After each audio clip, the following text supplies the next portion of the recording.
Hello दोस्तों, मैं Aryan school business adviser and founder online business workshop में। तो हम बात करना चाहेंगे कि बिजनेस क्यों नहीं चला।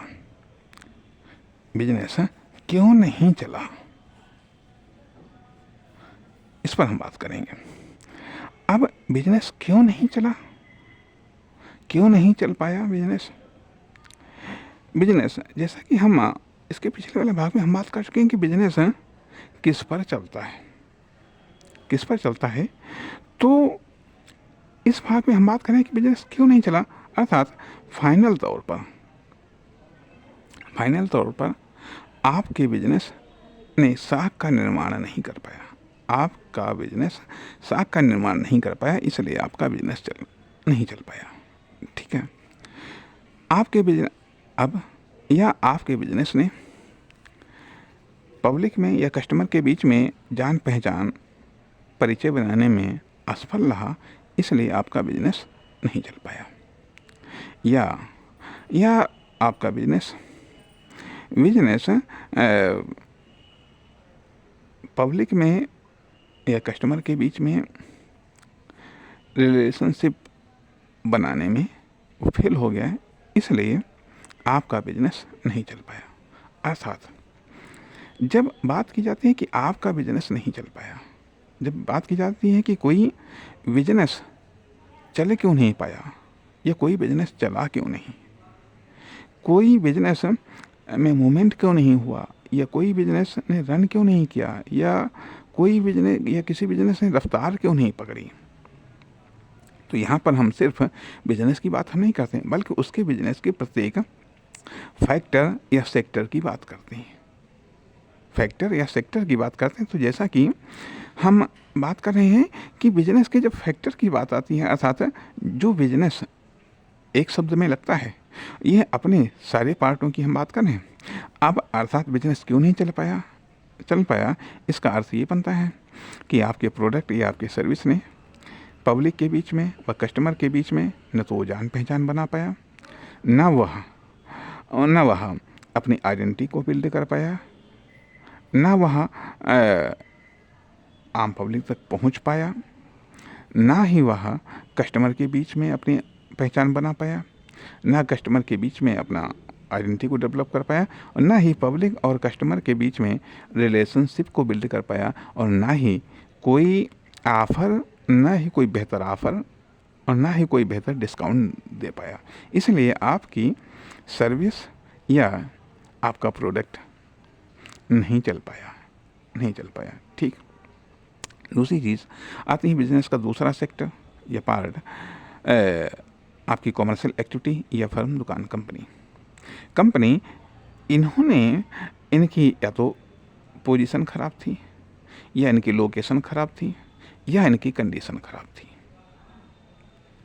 या पोजीशन ख़राब थी, या लोकेशन ख़राब थी, या इनकी कंडीशन ख़राब थी, यह ख़राब रही, जिसके कारण ये पब्लिक में या मार्केट में या कस्टमर के बीच में बढ़िया इम्प्रेशन नहीं जमा पाए, या बढ़िया एक्सपीरियंस नहीं दे पाए, या फिर कस्टमर को या पब्लिक को या तो आपकी फर्म, दुकान, कंपनी को या आपके प्रोडक्ट या सर्विस को यूज़ करने में कोई परेशानी थी, या असुविधा थी, या पहुंच से बाहर था, या तो आपकी पहुंच से बाहर थे कस्टमर या पब्लिक, या आपकी प्रोडक्ट या सर्विस, आपकी फर्म, दुकान, कंपनी कस्टमर या पब्लिक की पहुंच से बाहर थे, जिसके कारण न तो आइडेंटिटी डेवलप हो पाई, न जान पहचान डेवलप हो पाई, और ना ही रिलेशन डेवलप हो पाए। परिणाम स्वरूप बिजनेस भी नहीं डेवलप हो पाया, जिसके कारण आपकी फर्म, दुकान, कंपनी या आपकी कॉमर्शियल एक्टिविटी फेल हो गई। तीसरा पार्ट, आप खुद या तो आप लिमिटेड हो गए, या आप लिमिटेड थे, या आपकी सोच लिमिटेड थी, या आपकी सोच संकुचित थी, आपके इरादे नहीं थे, या आपके पास में सपने नहीं थे, या आपके पास में विल पावर नहीं थी।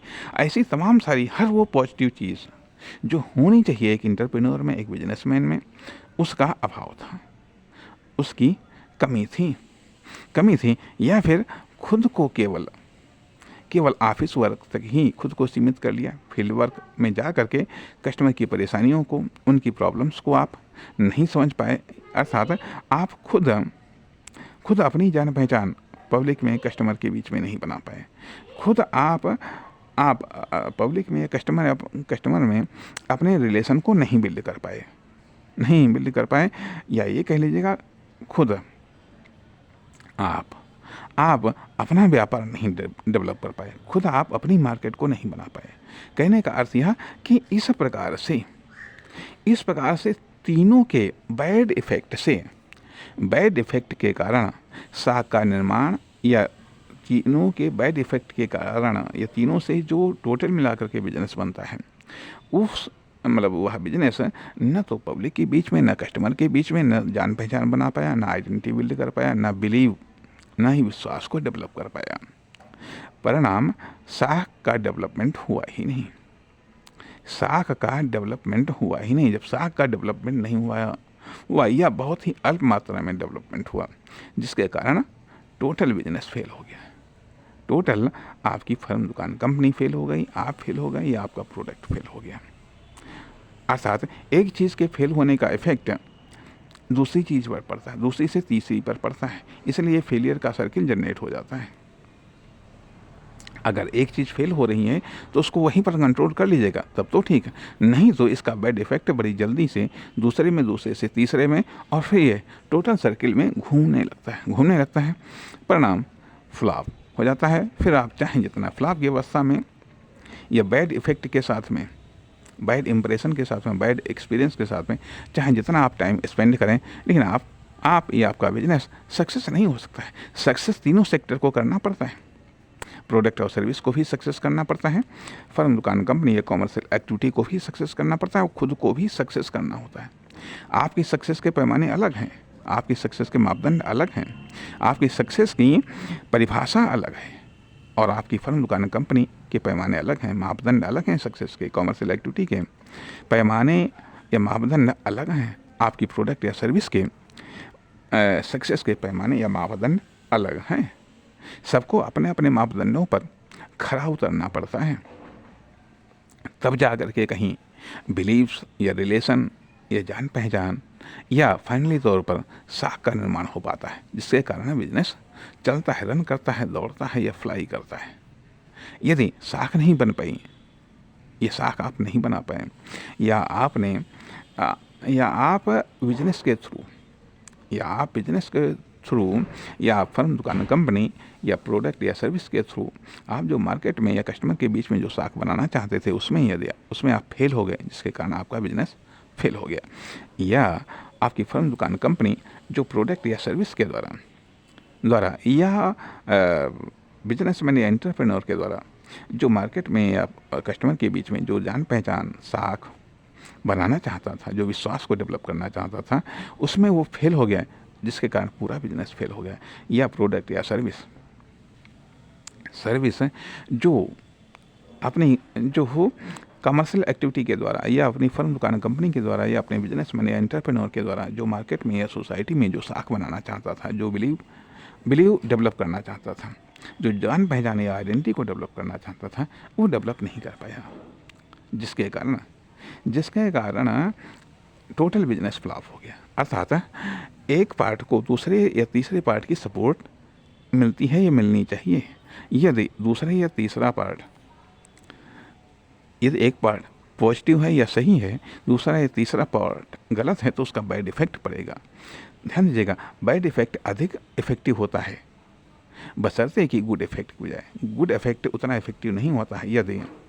यदि एक कहावत कही जाती है कि 10 अच्छे सेब एक खराब सेब को अच्छा नहीं बना सकते, लेकिन यदि 10 अच्छे सेब के साथ में यदि एक खराब सेब को रख दिया जाए, तो एक खराब सेब उन 10 अच्छे सेब को खराब कर देगा।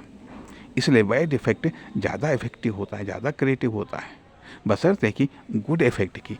इसके कारण जब साख नहीं बन पाती, साख को बिल्ड नहीं कर पाते, जब कोई एंटरप्रेन्योर या कोई फर्म, दुकान, कंपनी या कोई प्रोडक्ट या सर्विस मार्केट में या सोसाइटी में साख नहीं डेवलप कर पाते, साख डेवलप न करने के कारण कोई भी बिजनेस टोटल तौर पर, फाइनल तौर पर फेल हो जाता है। नमस्कार, धन्यवाद।